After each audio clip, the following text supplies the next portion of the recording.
What's going on, everybody? Welcome back to another freaking episode of THROWBLKS, your second one. 2 in a month. We promised you niggas that we was gonna do it like this. Yeah. And here we are with the second part. Of course, this episode is Future's DS2, Dirty Sprite 2. We're gonna go through all of the songs. We're gonna go through and the thing is, it's crazy, is we live this. And in a lot of ways, like, there doesn't need to be like a lot of like preamble into this, because like we live this. It's only been 10 years ago, but it still feels like to me it's been 5. I'll say this: easiest THROWBLKS of all time to Easy. cover. I didn't even make notes because we lived it. We remember what it was, and it was such a.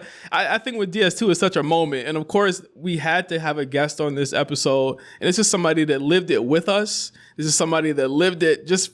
It from the side where he was on, you know, from what he does in his regular day to day.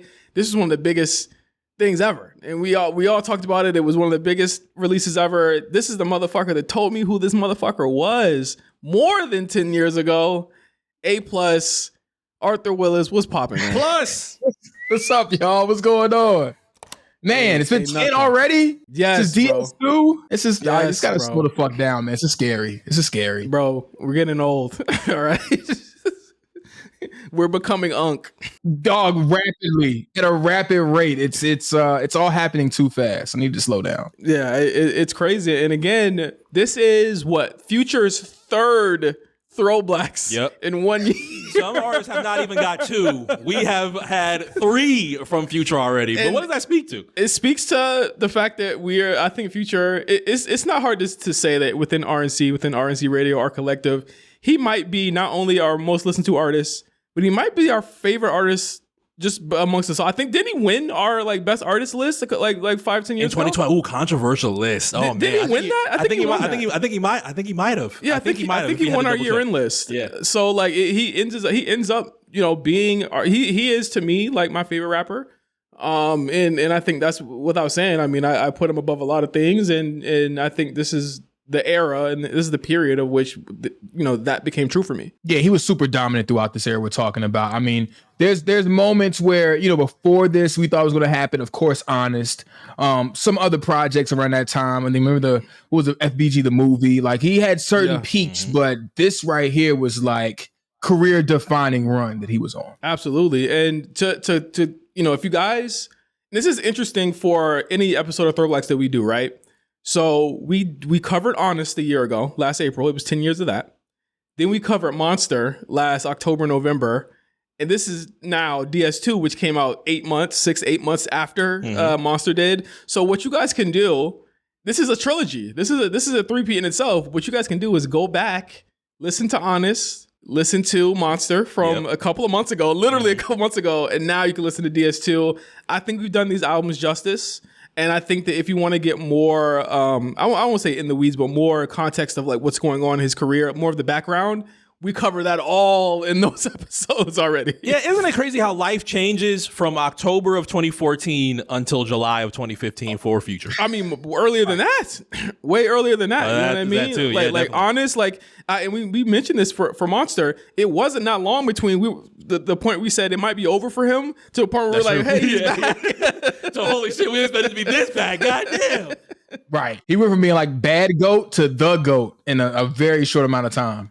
Yeah, and you know, we talk about a lot of things that come and go. We talk about a lot of moments. We talk about Jeezy on this. We talked about T.I.'s moment in 2006. I think what's more colossal about Futures is that it's been a sustaining run where he's stood side by side with greats. And I want to talk about, before we get into where we were at in 2015 exactly, I want to talk about the conversation that surrounded Future a year ago in 2024, where it was the big 3 thing. You know, besides the beef, I think there was a sub conversation happening with Future and about his status in the game. And it was, is Future part of the big 3? Is he a big 3 contender? Is he a big 5 contender? People started moving J. Cole out the list, moving Future into that list. I don't know if I agree with that. Yeah, I don't know. Sure, it's subjective. I still think is even not me not being a J. Cole fan, like I can't deny that the motherfucker can rap. You know what I mean? Right, and I think like Future personally is in my big 3. I think as far as like, I know what J. Cole did last year was whack. But I don't think we can boot him out of that Big Three conversation until he puts out another album. I don't know. And has an audience 10 times over that I think just cannot be denied, honestly. Yeah, for sure. What do you think, Plus? I'm not the biggest J. Cole fan, but I always respected his place in the culture. And this may be, an affront to some. I'm just gonna go ahead and say it. But I feel like he's real hip hop for people that miss real hip hop. And what I mean by that is like if you didn't grow up on Nas, if you didn't grow up on that era where like lyrics really mattered, then he may be the guy for you because he may evoke that feeling for you. For me, I just go back and listen to Nas. But for others, that's who that guy is. That's who he represents. So I can't front on him for that. And but for me personally, I'm gonna put Future in my big three before Cole. Just a reminder, y'all. September, THROWBLKS double feature, Stillmatic in the Blueprint.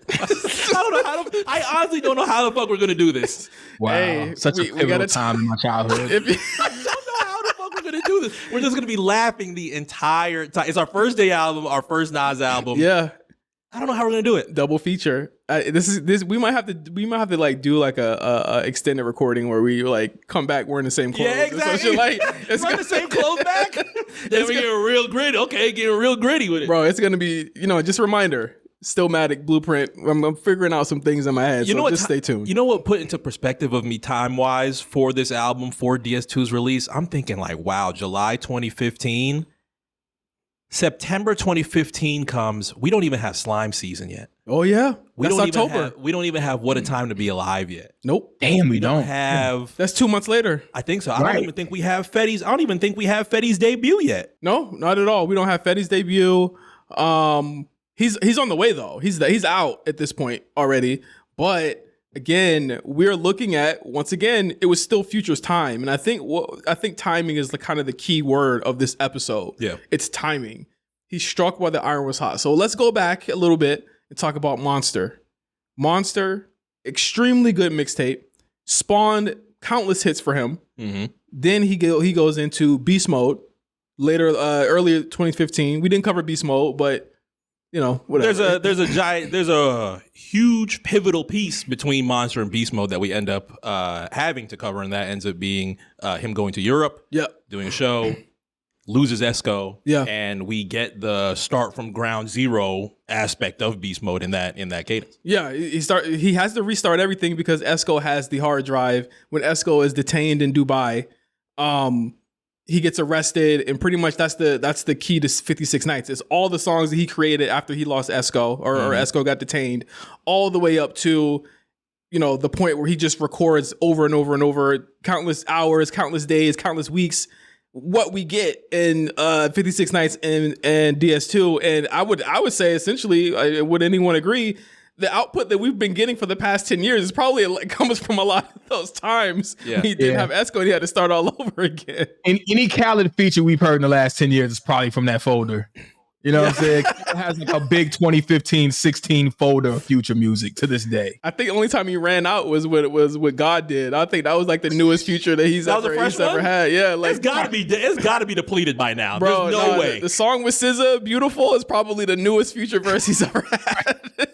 It's probably the newest Future verse he's had. But to go back in that conversation, 2024, it's key because it's a pivotal time in Future's career. He's at a point where, just like with to a certain extent, like Drake's and the Kendricks, they've reached a certain status where it's like, they've been around for 10 years. You know what I mean? What's next? And I look at this album and I'm like, man, and I'll say this throughout the episode, every boast, every threat, every action, every, brag just feels so tame compared to what he says and does now. 2024 compared to 2015? Yes. Even 2025, it just feels tame compared to what he did. So it's like it's actually fun to go back and kind of look at his career in that way. But also to look at it in that conversation last year is like there was a point, and this was one of those points, y'all. People did not expect or people did not think Future was a lyrical rapper. They did not think he was lyrical. Are there moments on this that get there? Yeah. Mm-hmm. Are there moments where I feel like he's done better? Yeah. But I think if you want to get the best encapsulation of what Future was and what he was about to become, it's probably this album. You know what was that moment for me, though? The one that was like, oh, shit. I think something I was about to say colossal. That would have been a double on Andre hashtag.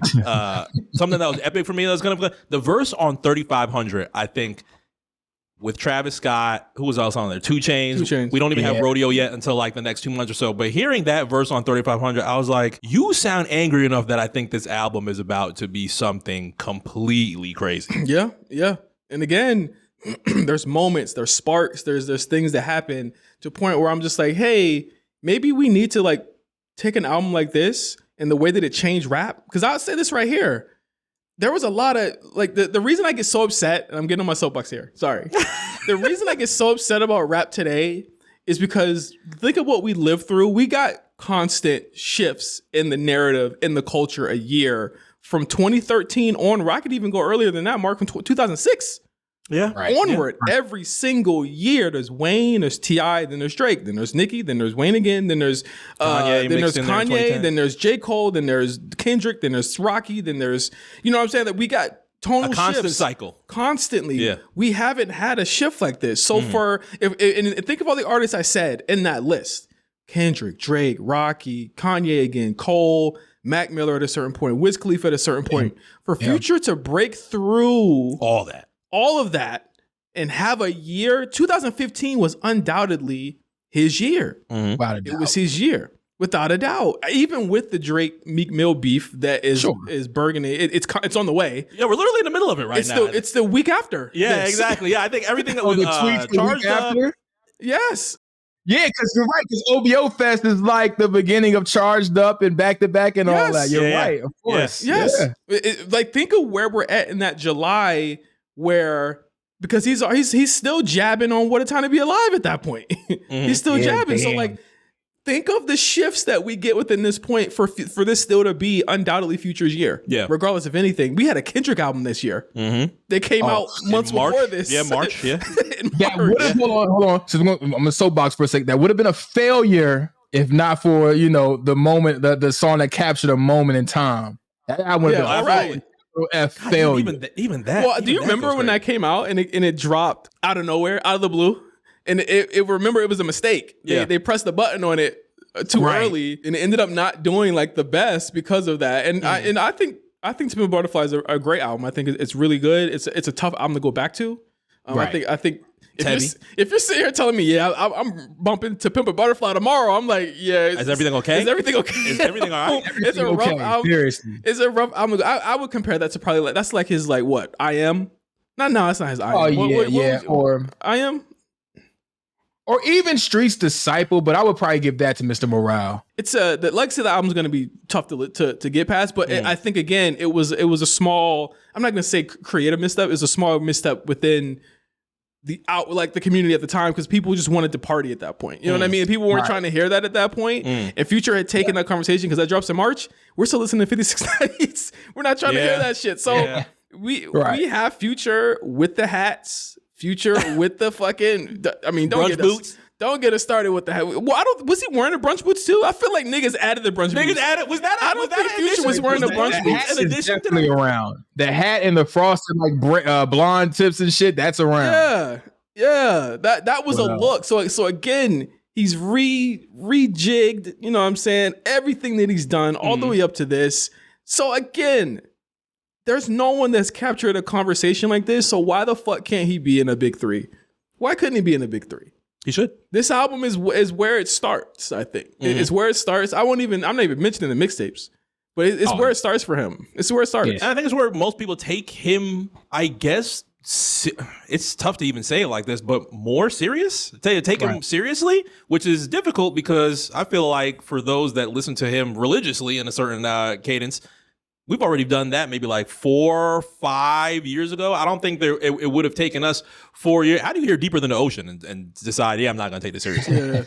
Right. But I mean, it's almost like his Carter 3 in a sense, right? We're like, I was going to say that.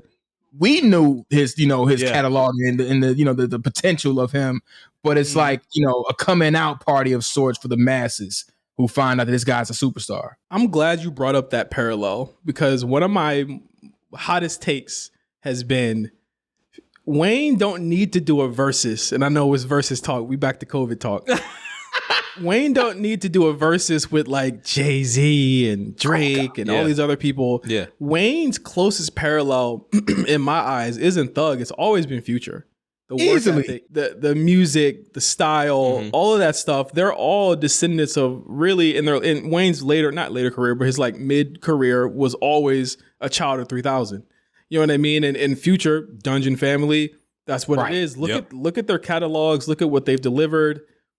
Let's just have a conversation about Wayne and Future, because Wayne is one of my favorite rappers ever, but I think Future has surpassed him. I think Future surpassed him. Artist-wise, album-wise, lyrically? Oh, definitely album-wise. Definitely album-wise. I've absolutely listened to way more Future than Wayne in the last 15 years. That's without a doubt. You know, for sure. 15 years is, dear God, 2010. Oh God. Yeah, I mean, if we're gonna say 07 to 2, it's not fair. Future wasn't around, but I think Future surpassed them off of this album alone. Like I love Carter 2. Like, don't get me wrong, y'all. I love Carter 2. We're gonna do Carter 2 one day on this very show. However, I think that in terms of like the shift that Future had in the culture it's longer than Wayne's run, just period. Like Future's run is just longer than Wayne's run. I would say that the end of Future's kind of first run starts here and ends with High Off Life, or it ends with Life Is Good. I would say as a moment of him changing that. I don't think Future is changed like he hasn't like shook the culture like he did in this point, but for him to have like a 4-year run next to fucking Drake is insane. You know what I mean? Like, and you know, to Future's benefit, there has not been a moment in his career where he is handcuffed and there's 4 or 5 years where we're waiting for an album and he can't because the label is not letting him drop and things like that. Those things affected Wayne in his later points of his career, but Future has not had that happen within his. He's able to drop mixtapes when he wants, he drops albums when he wants, features when he wants. So, you know, although we're not using that as a crutch, you know, that ends up being something that it's part of it. Like Wayne's legacy is extremely. It's like a meteor. Like it started off hot, and then you could say it flamed out, or it flamed fast. And I think that like there's still flashes. Like I listen to Carter 6, and I'm like, there's still you're in there somewhere. Right. You're in there somewhere, but like I don't know where it is, and I don't know if we can get to it anymore. Yeah. I think, you know, unpopular opinion, I feel like we're starting to kind of get there at Future sometimes. Like I feel like he starts to get, but I also feel like he's kind of in a room where he's just kind of running around the same 4 walls. You know what I'm saying? Definitely. Again and again. He's like, you want more toxic me? I got more toxic bars for you. It's like, all right, man. That's why I love DS2 also, because it's like it was still him attempting to coalesce the futuristic side with the I'm a star side. You know what I mean? Like there's an artistic motive there, and it's also why I love The Wizard as well, because it felt intentional. And I think in Hendrix and Future as well feel like intentional albums. They feel like. And that's why I feel like I kind of differentiate him with Wayne a little bit, because they feel it's like Future actually tries sometimes when he wants to make a solid ass album. And so we're in the lead up to DS2. Plus tells us in our chat, he says, "Hey y'all, Future dropping next week. I don't know when." And then out of nowhere, he tweets this Shutterstock image of the blue and pink smoke and purple smoke that he bought for what, $30, $40? This 30 image for license, right. This iconic image. I don't think, you know, if you don't know this, the actual album cover of DS2 was online on Shutterstock for purchase. He did not try to fucking make art, nothing. You know what I gotta ask? How fucking long? I can't be the only person here. How long did it take y'all to realize his eyes are in the smoke? I realized it maybe a couple days after the album came out. I might have just figured that out 4 years ago. I never took a look in the smoke to have those eyes just looking. I'm like, that's eerie. I wouldn't have even known that. But were the eyes in the original version of the picture or what? I honestly don't know. 2015, I was not. All I saw was thick blue, purple, beautiful smoke, and I was like, that's fucking fire. Years later, somebody was like, hey, y'all know this nigga staring at us on the cover, right? I was like, stop playing. Y'all niggas play too much. I go look at the album cover. I'm like, oh shit. Yeah. Never would have known in 2015. Yeah, exactly. I never would have known in 2015. But again, it goes to show that it takes very minimal effort to get that much of an impact, because at that point people was like, oh shit, yep, this is the greatest album cover we ever seen. I'm like, nigga, all they did was put the Free Bands logo, his name in the title, bro. So it's like, again, DS2, it drops for people who were uninitiated at that time in 2015. DS2 or Dirty Sprite doesn't really have a lot of meaning to them. It didn't have a lot of meaning to a lot of people. So this is a sequel of something that I would feel like, or I felt like at the time, a lot of people had never heard before.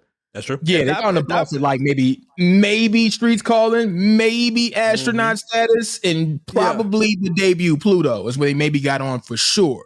But you're right, like Dirty Sprite was celebrated within the region and of Atlanta and the people that were aware of Future at the time. Exactly. So like for him to be like, fuck all that, let's do this for the day ones, felt good. As a fan, it felt good at that point to be like, oh, he's doing it for us. This is a sequel to this. Right. You know what I mean? Like this is a big deal. Like this is his first kind of like major, you know what I mean? Because and the thing is, and do you guys agree with me also? Like this felt like this was his first album all over again. Yeah, for a lot of people, definitely. Yeah, and it's not really a negative in that. You know, it's kind of like a cultural reset. Yeah, like this is a guy that had 2 albums before this. Yeah, right. Like what do you mean? And thank God, I mean, for the people that didn't know, like DS2 obviously is Dirty Sprite too, but you know, the Coca-Cola company's based in Atlanta. They're not letting them get away with that shit. You know what I'm saying? It's just not happening. You know, I think it's like we're not even going up that route. Let's just keep it at DS2. They said, fucking Coke said, DS what? What's they said, hey, what's dirty about it? Right. What makes it dirty? Well, what's dirty about it? Hey, Epic, come on down, Sylvia. Come on down and tell us what's dirty about it. We already had to deal with this with Wayne. We just canceled Drake's deal because of this Wayne shit. We're not doing this again. Hell no. So DS2 comes hot off the presses, hot off the ankles of a successful 3 mixtape run. A pretty much, have we ever seen a career revival like this? Oh yeah, I guess so. Shit, I'm talking about who will be the person? Who? 2024 was a career revival. Oh well, yeah. In much different circumstances, but yes. Like that. Yeah. Much more honorable career research. Yeah, this is definitely much more honorable. He got it honest in 2015. That's what I do. I told the truth. You know, the interview that you read from Esco and Metro to say, you know, we approached DS2 so with such presence because we knew what came from Honest and how we felt that it was a sophomore slump, and we didn't want to deal with that on our quote unquote junior album. Yeah, I don't know how they felt Honest was honestly. Granted, yes, his career is going in a much different path in 2014. Mark, he had a video with Miley Cyrus and he was dressed in the shiny suit. But that's sophomore slump if I've ever seen it. It was almost as if Future had, and we talked about this on Honest. It was almost as if Future took time travel to 1997 and said, "I'm gonna do exactly what these niggas did." What Jay did? Yes. Like it'll always be my sunshine. And you drop that album that way with that type of feature and video. If Pluto sold 6 million, you know what I'm saying? Yeah. If Pluto sold 6 million, okay, we can understand why this is taking place. But this is like on the ascent where you haven't even reached that peak that he would reach on DS2. You know, so.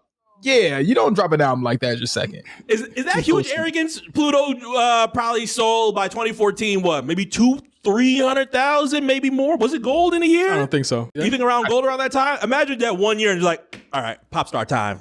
Well, let's do it. A lot of things factored into that. Sierra factor was a huge factor that factored into that. Yeah. He was getting a lot of attention from different avenues, different spaces at the time. That took over the conversation.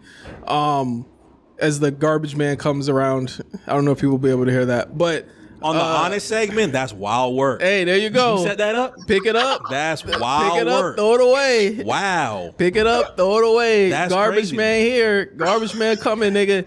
But again, I don't think it's arrogance, more so as like he tried to take off too fast.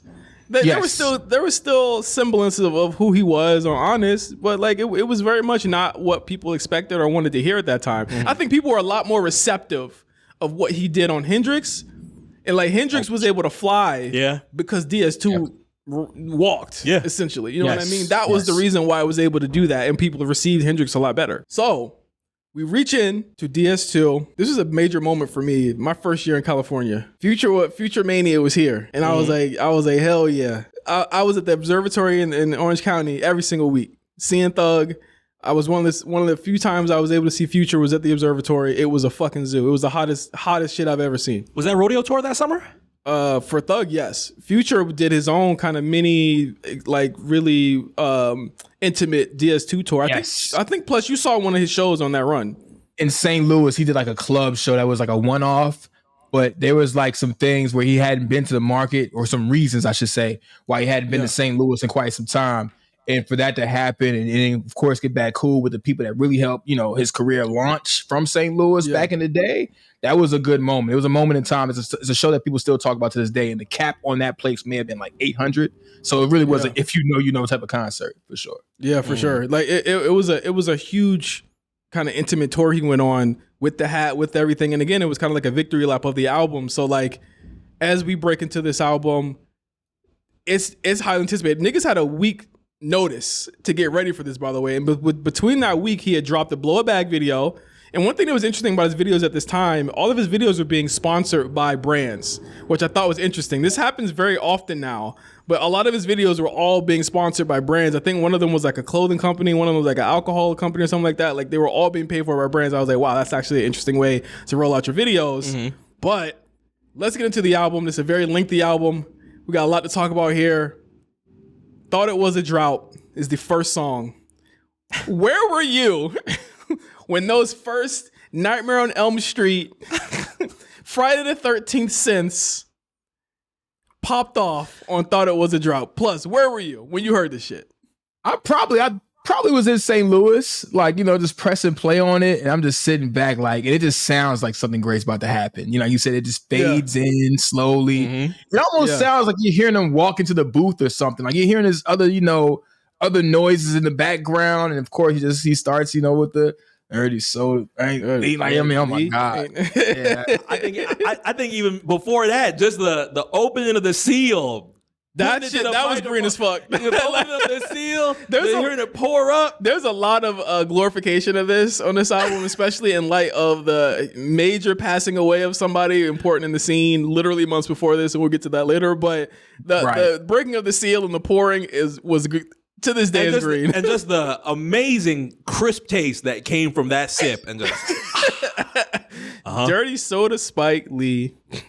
White Girl Iced Tea. Fully loaded AP.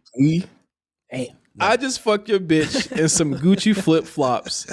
I just had some bitches and I made them lip lock.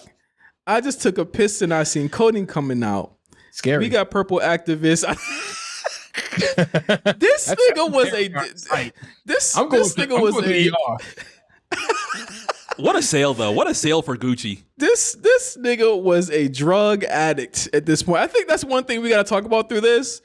Future is at the peak of drug addiction talk on this album in this moment of his career, of everything. And I think it actually sparked a lot of conversation about drug use in the game, especially with, and I'll just say it here, with ASAP Yams is passing away, or literally months before this. This was a thing, and you gotta kind of respect Future doubling down on this shit, because he was just like, no, I'm gonna name my whole fucking album after this. Whereas now at this point, I think this was after Yams died, they started kind of locking down on fucking activists. Yes. Activists had been kind of outlawed at that point. That was like a major conversation point, and activists was going for like $100,000 a fucking bottle. Like niggas was really on that shit. So you had to get the high tech, and then if you drink a high tech, you're not drinking the real. Yeah, and this and that. You know how they do. Walk hard. The walk in stock. Man, what time do people even do? Actually, yes, niggas still do it. Literally do it. Yes, literally, Yachty I took the walk to Poland a year ago, bro. Like, damn, was Poland? How long ago was Poland? That was like 2022, like a year and a half ago. It was like 2023. Damn. Yeah. There's never been a time in hip hop other than that time, and then continue on to now, where niggas is shouting out pharmaceutical companies like it's cool. You know what I'm saying? Yeah. You talk about brands from pharmaceutical. Like, I ain't never heard niggas shout out Pfizer a day in my life. You know what I'm saying? But here we are. Shout out Big Pharma. I appreciate y'all. Shout out Big Pharma. Like, you know what I'm saying? Niggas throwing it up. So the lore behind this, and if you guys have never seen the Like I Never Left documentary of Future talking about this song, this is something he says in the chorus, and he says that this really happened. This is really happened, and he went to the booth. Metro corroborates this story as well. He went to the booth right after this, and he cut it. Is the rumor that this was Larsa Pippen? Was this the point where it was it Larsa at this point? Wow. Nah, hell nah. If it's Larsa Pippen in 2015, you devious. Well, she was devious. What do you mean? Yeah, but there's so many lines on this that we got to decipher here, and I think this for an intro, probably one of the more infamous intros of all time in rap.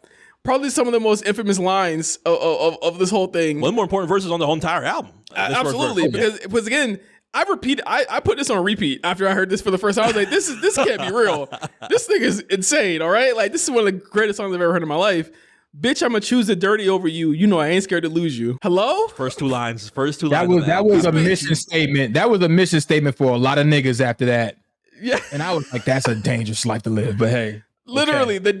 The dirty could be anything. The dirty could be Madden. The dirty could be 2K. If the dirty is 2K, we have a problem. The dirty could be Zaxby's. Right. I mean, the dirty could be Zaxby's. The dirty could be Zaxby's. The dirty could be anything. But I'm going to choose the dirty over you. You know I ain't scared to lose you. This is the same man who made Throwaway, by the way. So again, duality of man. They don't like it when you tell them the truth. I'd rather be realer than you. Now I called the contractor to make me a spot. I sold the dope out your house. Now you come to my house, I got dope in the couch. And you know he don't fuck with no rumors. No, he doesn't. After the long list of rumors within the past year and a half, you know I'm fucking rumors. There's an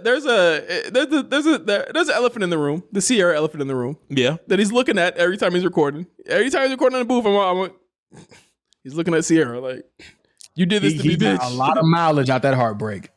Oh, 100%. Until that court case came out, we was like, oh wait, should we be supporting this? And what was that over again? As much as we talk about litigation in rap in our hip hop space in 2025, what was that about again? Come on, don't make me do this about Future, man. Don't make me do this. It was about. I swear to God, I'm honestly asking. It was about child support and seeing the show. Oh, okay. Yeah. There we go. You're green. No, I swear to God, I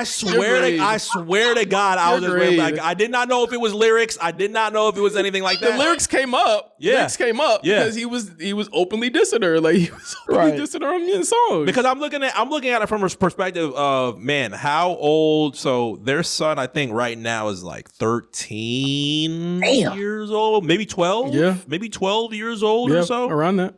To think how many things have happened in between the breakup of Sierra and Future, the new relationship with Russell Wilson, the way that it has been perceived in rap. There was even a line in 444 about it that I thought was pretty fucked up. Seeing how all of that has come together within the past couple of years, in the past few years, to where Mother's Day comes and Future's like, yeah, Sierra, you're a good mom. Thanks. Happy Mother's Day.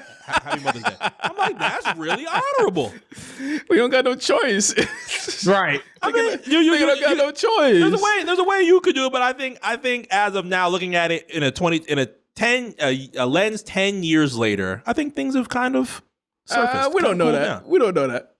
Well, that's true. You don't know the personal lives of people. He can still be a dick. We don't know that. Yeah, we don't know that. But got these meds on me. I'm gonna do them. I take these pills and I'm having a thrill. This guy's having a great time. This is a drugged out song, bro. Yeah, this is a drugged out. This is also rare too because this first verse is not a 16.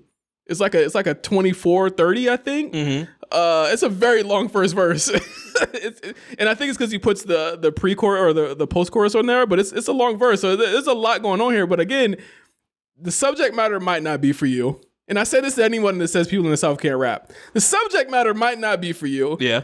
But he's rapping his ass off on this. He's rapping his ass off. I'm sorry. There's no debate. His ass off.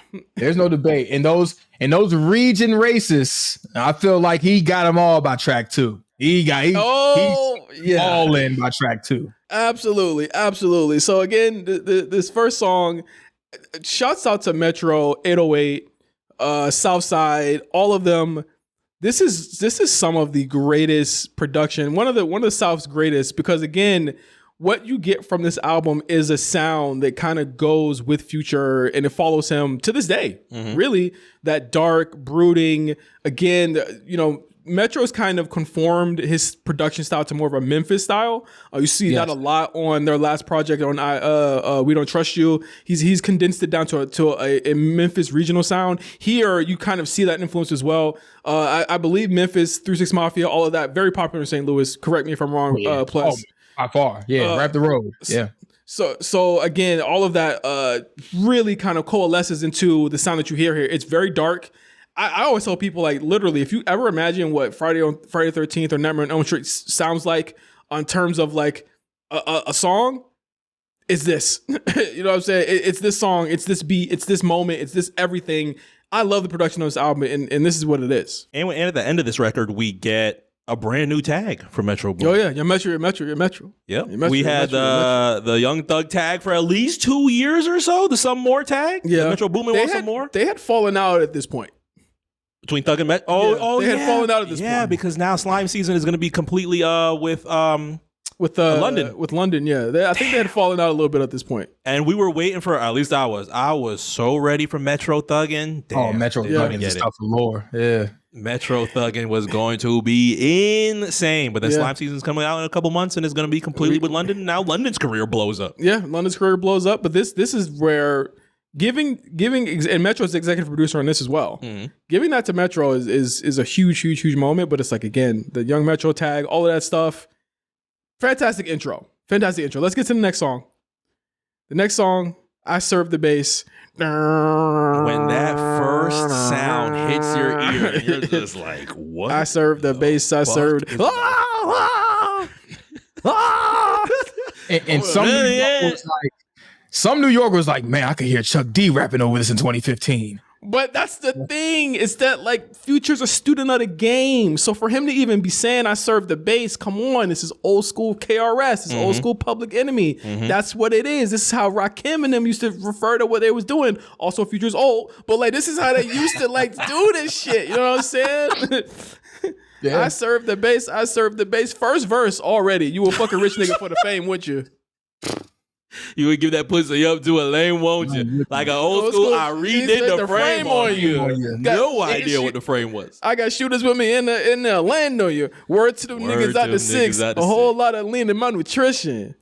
They should have told you I had that drink on me. They should have told you I would have brung a bank with me. They should have told you I keep the molly with me. I said, all right, man. I get the stick with me. My favorite line on this, you the one ducking from a drive-by. My niggas unemployed selling Popeyes. Come on, man. That was when you just fall back out the chair like, huh? I'm like, but again, these are the first 2 records. We got about 15 more to go. This nigga's going crazy already. I think. Why do you think New Yorkers like this record more than anything? Plus, because I feel like New Yorkers really the bop on the beat. It sucks them in. The sound, the beat, how noisy it is, and it works. I serve the bass. You know what I mean? That works.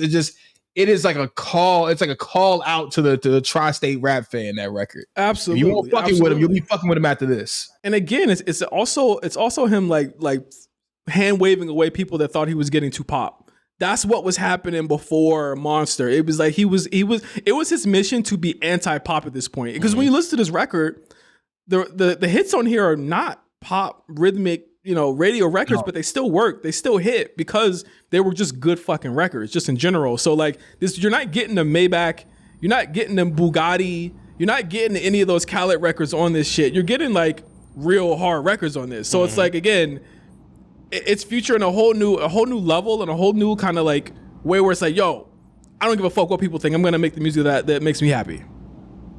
And I think Ty's favorite line, at least in my eyes, come and fuck with me, baby, I'm a franchise. Shout out to Ty, because Ty used to tweet, come and fuck with me, baby, I'm a franchise on Twitter. All the time. Anytime he got drunk. And I don't know if he's going to listen to this. I'll send him the link. I don't know if Ty's going to listen to this. Ty is my best man at my wedding. One of my best friends of all time. He fucking loves the come and fuck with me, baby, I'm a franchise line. I think of him whenever I hear this song. It's followed by a pretty interesting line right afterward. Molly and them Zangs got me aggravated. Now, Ty would not tweet that part, but I was like, yeah, I think you're pretty drugged out at this point. Yeah, I would imagine that they would make you aggravated, bro. Like of all the things, bro. But again, he's answering the critics. He's answering a lot of things on this record. They try to take my confidence, and they know I'm cocky. Would that be like his answer to people saying he fell off? To people saying that he was doing too much with Honest? I think so. I think that was from the heart. You know what I mean? Because I mean, anybody with that type of output, and he knows by that point when he's recording that it's been successful. I'm pretty sure Monster's been out, Beast Mode's out, so he's seeing like the output is rewarding him. So he's like, yo, the niggas counting me out. These niggas actually counted me out. Like, okay. And then again is they tried to make me a pop star, and they made a monster. Yep. Posted with my niggas letting the champagne flow. Nigga was depressed, now my mind back gone. Like it's him answering saying like I'm good now. I'm over the breakup. Yeah, like I'm over the breakup. I'm over the failure that I had last year. This is where I'm at now. And it made me wonder, that pop star part wasn't you? So that was doctored or manufactured? I think the revisionist history on Future making the pop star turn is always been interesting because, you know, he'll always claim on records like this was not what he wanted. You know, Sierra had me dressing like this and doing these things, but it's like, I think you're a little bit more willing than you're willing to admit. Exactly. I guess it's like a will we ever know type of thing. No, we know because we literally saw him doing it. I think that he was able to, in a very rare moment, for a lot of artists, he was able to change the narrative. Yeah. And if I'm able to change the narrative to make it sound like I didn't want to fucking be at the Grammys, you know, I wanted to pull up a photo. I think he even talks about it on 3500, the record you mentioned. We were just like, you know, he'd rather be, you know, nigga, I fucking red cover bitch. Yeah, exactly. Like he don't fucking care about that. So, you know, he was able to revise his history, and that's what we got on I Serve the Bass. Great fucking song. As far as number two, as far as songs that are like number two, on a record, this is a great number two. I just remembered, Full of So Much Chronic needed Detox. We still don't have Detox, and it's 2015. It's coming under the name of Compton. Yeah, it's coming in a month, I think. Yeah. Actually, it was like the first 2 months or so of Apple Music. That's why I'm saying how crazy this shit was. There was a shift every week. Something new was happening every week in 2015. Yeah, it wasn't the conversation in rap wasn't just two people all the time. Remember that? Yeah, like it was more things going on than just two people and what they were doing. Underrated rap year? No, I think greatest of all time rap year. Yeah, 15 was heralded. Yeah, I was saying 15 was heralded. Yeah. Mark, you got a Kanye, I think, right? Nah, Left Pablo was next 16? Year, but Pablo, you're pretty much 16? Getting like, Pablo 16. You got a Kendrick, Drake. Yep. Two times for Drake. Future. Yep. 2 times for Future. 3 times for Future. I'm bugging. 3. Yeah. Even at a time. Yeah. You got Dr. Dre, you know, think of it what you will. Event album. Right. Meek Mill drops that year as well. Yep. The beef happens. The beef happens. Beef. Fetty debuts in the fall. Fetty. You had Migos coming back that year. Yeah. Oh, Young Rich Nation was 2015. Wow. Yeah. You had Migos, but they had their own slump. Yeah, exactly. Then they came back at the end of the year with 3-peat. Yeah. At the end of the year, so that happens as well, and then you get Bad and Bougie January. The next year. Yeah. This is the greatest of all time year. There's no doubt about it. Yeah, 15 is a legendary year. Yeah. I gotta look back at the album. It's undoubtedly one of the greatest, and I think 16 is just as good. 16 is just as good. Sure. Yeah, everybody remembers like, man, summer 2016 was one of the greatest ever. 2016, what an amazing year. 16 is the emergence of Uzi, right? Yes. Yeah, all the SoundCloud era of artists. Yeah. I think the big boom. They might have been like clicking up. Obviously, I think Cardi drops Broke Boy, I think this month. Yeah. I think this month on SoundCloud. So imagine that. The young ass Playboy Cardi and then drops his first record. 16, do we not get Bodak Yellow or is that 17? I think we get Bodak Yellow next year. I want to say we get Bodak Yellow 16 and then Invasion of Privacy drops 17. Yeah. 17, yep. Because I was in Detroit and that was 17. Yeah. Bro, the mid-aughts of the 2010s are legendary for rap. Like I that's why I get so upset because I'm like, we're not getting that moment anymore. Like that's why the game feels stagnant to me. Yeah. And I get sad when I listen to this because I remember what it felt like to be like, we get Future this week, then we get something else next week, and then out of nowhere, What a Time to Be Alive. Like we get a bunch of shit coming out. You know what I mean? So I'll lament over that over this year after we get to this next song, which is tough. The next song is tough, man. One of the first singles on here. Where you at? Great song. Great way ass was that dog when niggas wouldn't feed me. Way ass was that dog when bitches didn't need me. Way ass was that dog when niggas trying to run off. Way ass was that dog and maybe pull my gun off. Come on, man. All valid questions and a great fucking hook, man. 54 walk through, bitch, don't panic. With the dance. Classic Esco dance. Bro, you know what else is good about DS2? It was one of the first albums that spawned so many memes. So many brands were getting in on it. The Arby's, wasn't the Arby's hat? They tried to put the Arby's hat and say it was a Future hat. Like Arby's jumped in on it. There were so many. This is the first time brands jumped in on a cultural moment like this. And I mean, Where You At was one of those cultural moments where niggas gift that fucking dance and they say Esco is so necessary because they was looking at Esco like he was like the Flavor Flav Future, his whole thing. I know the Future probably didn't want that to be what it was or what it is, but like Esco was becoming his own star in the making. Yeah, he started picking his own sets. I remember going to a set from Esco in Miami, I want to say like 2 years after this, and he ran as many hits as you can think, and people were going crazy. He hit the 64 walk through dance. But that makes me wonder, like in 2025, I'm just like, I don't think I follow Esco on Instagram. What is Esco doing today? He's still working on Future. Okay. Yeah. Probably just in a much more scaled back.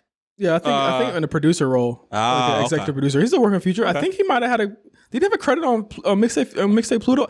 The thing is like these albums don't come out like with executive producer credits or anything anymore. So I don't know, but it looked like that he had some hand in mixtape Pluto as well. Okay. So I wonder if he's. I hope today, obviously, as you're listening right now, we're recording on the anniversary of DS2. You'll be able to hear it throughout the weekend. I hope he takes today to really celebrate what was created. Yeah, I mean, he helped make the track list. I think, if anything, the strength of this album is the sequencing. The sequencing of this album is 1,000% is amazing. Sure.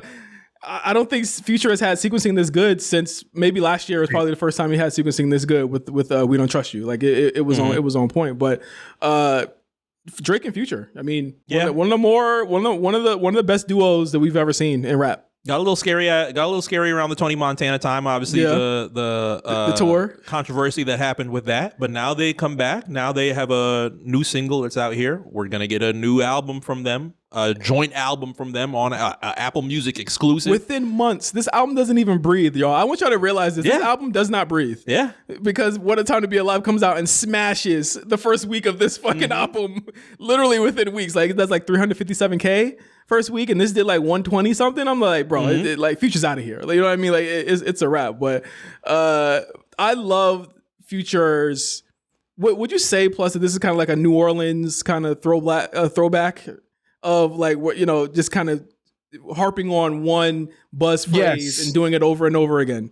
I'd say very much like vintage Juvenile, right? Because everybody, of course, will point to Hob, but he had other songs like You Understand, or other songs that had that same type of, like you said, harping on one thing and really getting the most out of that flow. And they did on that song for sure. They got the most out of that. Then Drake's verse, where he asked that when he took the city over. Where he asked that when they asked what. I don't know how he got that line off, because I still fuck up the where he asked was that when they ask us what's the hold up. How did he get that line out? Was that when all they asked was the hold up. That's some wizardry, bro. I can't get that line out, bro. Where he asks out when niggas first got the news. Now he asks around because we back paying dues. Where were you when all the dogs needed help? Lawyers in the commissary ain't gonna pay itself. Well, yeah, it was there. We recorded in the bathroom. I was like, damn, that was a minute ago. I take attendance like the classroom. I think Drake at the peak of his powers here. Oh, for sure. For sure. Peak of his powers. This is definitely Drake at the peak. This is him 3 albums in, right? Nothing Was the Same is already out. He's working on if you're reading this out yet or no? Came out February. February, yep. So of course it's a classic year. So if you're reading this is out, he's definitely in the like you said, peak of his powers right here. Just literally a week from this point, his credibility will be tested.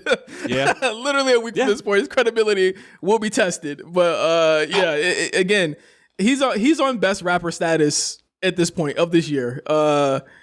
It's just the beginning of a very long 10 years for him. I'll say that. It's just the beginning of a very long 10 years. Beginning of a very long 3 years for him, because it doesn't stop after this. And that's already 6 years. He already did a 10. Technically, 06 to 15, almost did a 10, and now he's about to do another 10. Yeah, about to do another 10. And I mean, he's back on top again. But great song. Let's get to the next joint on this album. Groupies. Produced by Southside, Sunny Digital, and Metro.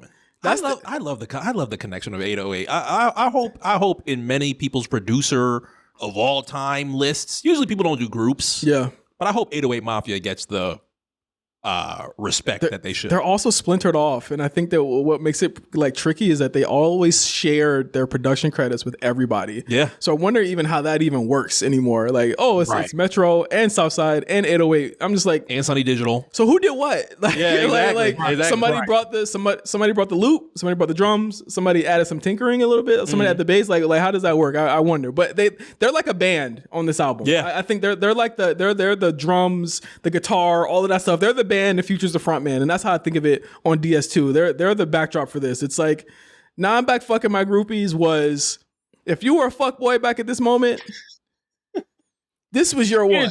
This was your one. He played groupies at the observatory. He brought the fucking house down. Did he scream, "Hey, wake up! Trying to make motherfucking hits, nigga"? It was a backing track, so it was there, but.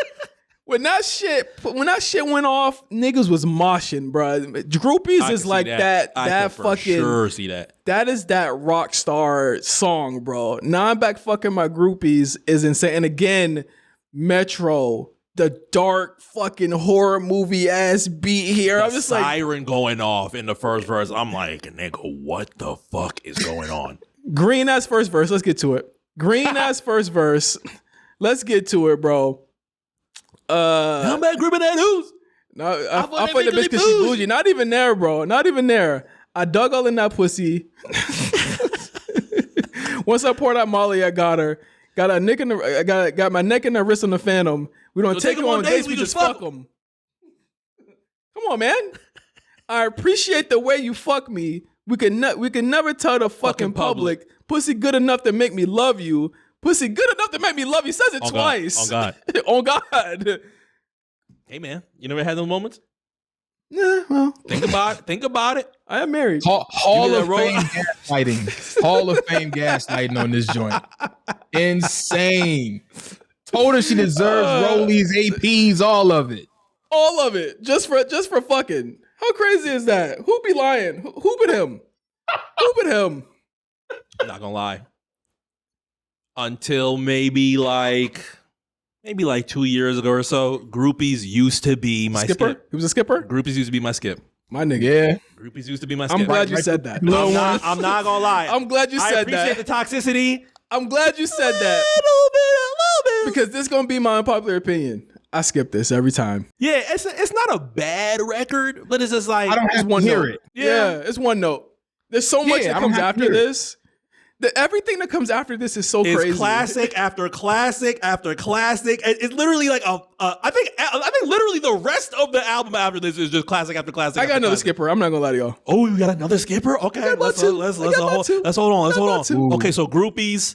I'm looking at the track list. I'm like, wow, I'd love to know if it's not number 5. Yeah, I gotta know. Yup, I gotta know what the other skipper is. I got y'all. We're gonna get there. If there was a positive I had to say about groupies, that siren is literally blaring, and I think I love it listening to it now more than I did when I was 24 when that record came out. Listen to it with a little bit of different ears, but again, it ended up being my one skip on this album. Green is lying, banging her throat in the back of a Phantom, a back in a dope, and I'm dropping the hammer. If that pussy ain't free, I'll buy it right now. I spend the money however I want. I fuck that pussy whenever I wanna. Did this end the Shane with tricking? No, because niggas still act like they don't pay for pussy. Y'all still doing that? Yeah, niggas still act like they don't do that.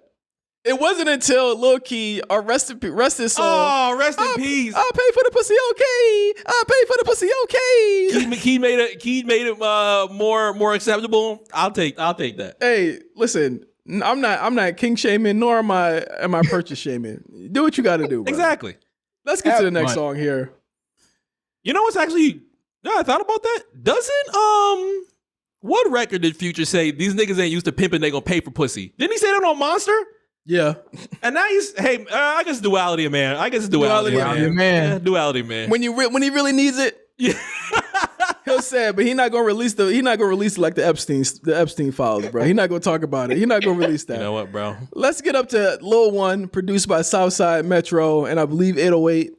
I don't know what that is. I'll say 808. Elijah Saki? Lil One is where it's like, yo.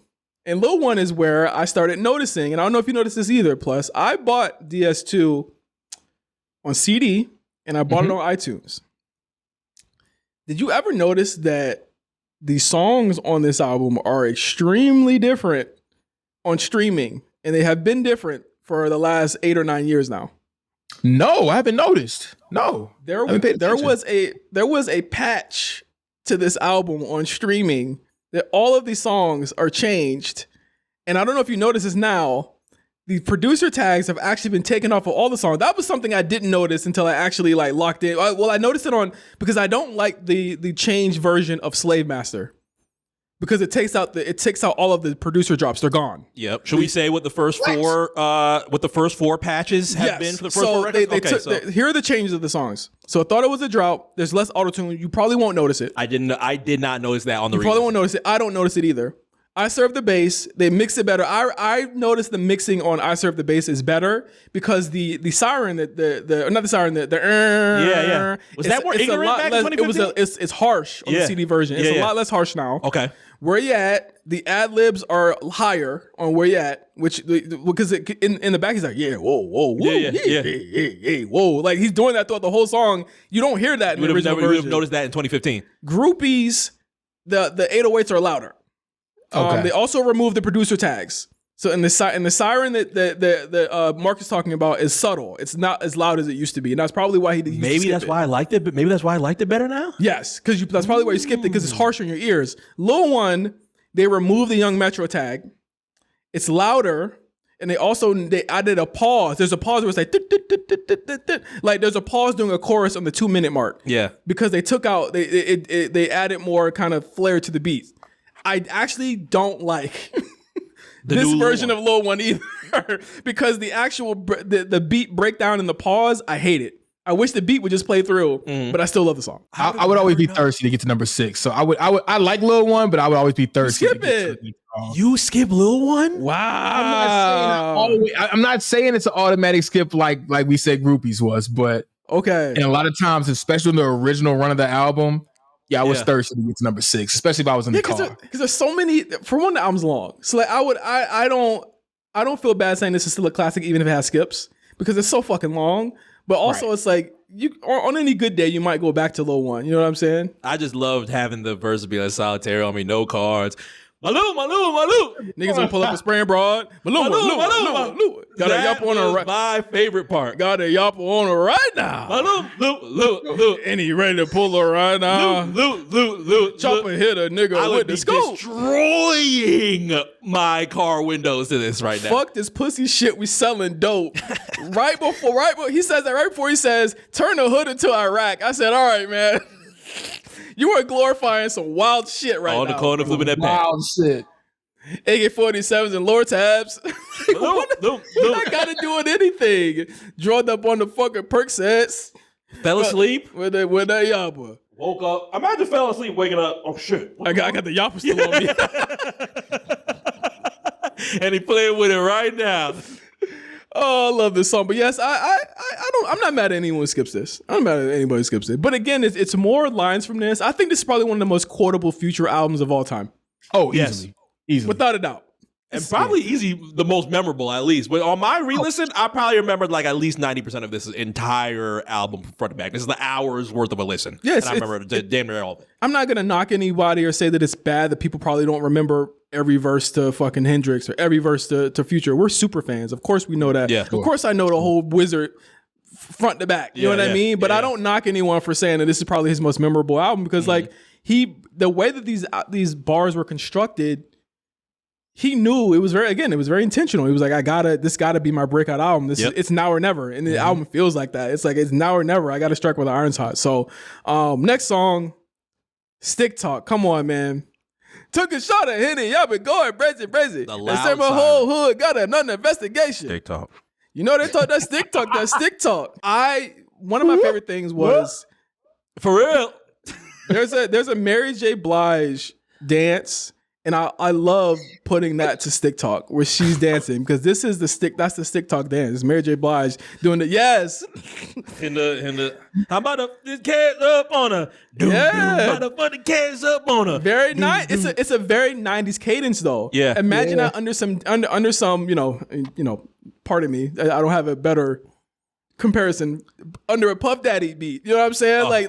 But his shit back then, it's very 90s cadenced. Yeah. And that's why I think I love it. Like $10 million cash, fuck a friend. Started sipping syrup, I've been geeked ever since. Gotta keep that heat on my seat ever since. Like you could put that in the 90s and it would work. Yeah. It will fucking work. Yeah. Put it under a David Bowie sample and put him in a shiny suit and he's right there. My favorite line, I'ma tell a lie under oath. Completely making sure he gets arrested. Like you ain't never been in no court ever before, but now they're gonna take this line and talk about it when you do go to court. You say you gonna lie to oath, huh? Well, take this polygraph, nigga. I thought you were gonna say you can't understand us because you're too soft, and I was like, you know what? I think what it is with most people. Taliban bands running straight through the machinery. All right, come on, man. Amazing. You came through with a stick and you heard it. Yeah. They came through with a stick and they think you in this bitch and they was swerving. I can't believe the blood ain't on my shirt. Because he got hit close range. Damn. You didn't think about that one, did you? Shit. You didn't think about that one. Niggas think we still doing sniper shots. Nah, that's old. That's 90s. You still sniping, niggas? That's the 90s. We walking up. We walking up. No, he said I can't believe the blood ain't on my shirt. That's what he said, right? Yeah, right? Yeah, I can't believe the blood ain't on my shirt because usually when you hit somebody close range, oh yeah. I was spending some Squid Game shit. But nah, it didn't happen. Who knew? We be talking Stick Talk. We be talking bricks too. We be talking lick talk, and I'm a fucking bitch too. I ain't got no manners for no sluts. This when you mute the crowd. When you mute when you're out in your club, you mute. You mute it when you're in the car. You see niggas put the thumbs up. I was like, you niggas are disgusting. You mute. Like it's a fucking pickup truck. You mute this line when you're in the car with your wife, nigga. Yeah. That's when you mute this damn line. That's when you mute it. But when he performs the song, he does this. I'm gonna put my thumb in her butt. Come on, man. I wish I would record it. I have so many clips of old club moments from those mid 2010s. I wish I recorded a part where the DJ just mutes it and you just see the thumbs up in the sky. Nobody will know. You hit a no context on it, and it's just a photo. Nobody will know why everybody's doing thumbs up. Oh my God. Saluting the DJ. Exactly. Everybody's like, yeah, that's a good DJ. Shit. Hit the hacksaw Jim Duggan, bro. Damn, I didn't know that DJ's really killing it tonight. Come on, man. I didn't know he was like that. Again, Stick Talk, extremely quotable, extremely memorable. Again, I would tell a lie under oath. I could tell it in your eyes. You're going broke. That's a Rick Ross line. I was like, damn. I was about to say that. That's a Ross line. That's a Rick Ross line. Oxycontin got it with a body count. Sock my sake. Riding in the car, I barely can renounce. Ordered up a chauffeur, told her run around the whole world. I was on the E-way with the Molly and the old girl. Get a little cheaper, you can win. Hit a little harder, get the bins. Fuck it up. You gotta hit the pot with that shit. Harder to get that bins, nigga. Think about it. Come on, man. This is an amazing song. I think probably I'll put it in the top 5 on this album.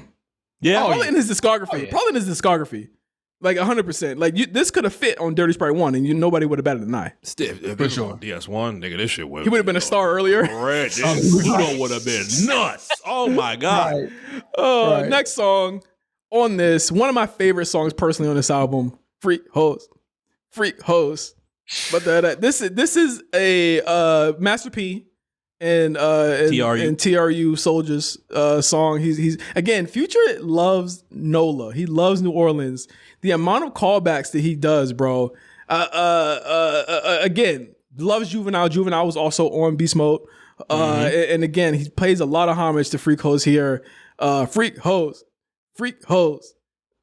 I had only heard that song one time when I was a child. So for me, to hear that, wasn't that much. It was not like a huge hit for him and Metro to remember that is like, you guys are digging in the crates. For this shit. the original Master P. Yeah, the original Master P one. Yeah, okay. Freak Hoes. Like that was another one. But again, this beat in fucking incredible. 1-2 punch in the club. This is Stick Talk with a 1-2 punch for a while. Yes, the dun dun dun dun dun dun dun. That is an ass shaking beat, bro. Like that's to me. This is Metro's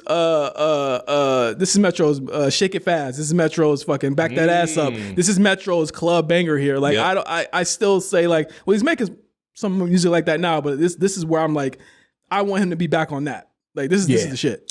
Every time I think of this song, I remember Pee Wee Longway dancing in the back of his Sprinter. Oh yeah, and he's just it looks like the damn Sprinter is turning and moving around, turning around. He's just hitting the craziest dance. But this first verse, he was geeked up. Yeah, when you hear Titanic on my wristband, bitch on my dick, did a donut in the six, had to drop by Magic City, put the heroin on the brick, put the heroin on the brick, put the heroin on the bricks, like a chain gigantic on a worldwide treasure hunt, blowing boy Guinea, pretty girls rapping pretty gay, rapping in the ghetto, try to fuck a hood nigga good, tell them ditto, for 5 on the endo, 30 rounds and extendo, fuck a friendo, ain't pretendo, niggas come through spraying out the window, get the memo, got a line on trying to wipe, but I ain't giving out no info, get the bending corners like a nigga riding in the limo, I've been in the pussy all day at the cribbo, fucking the bitch and tell her I love a free promo, I love a freak hoe though, freak hoes, all that ass making things on the transfers. Oh my God, that first verse is probably one of the best verses on the entire album. Absolutely. You can't say this nigga can't rap.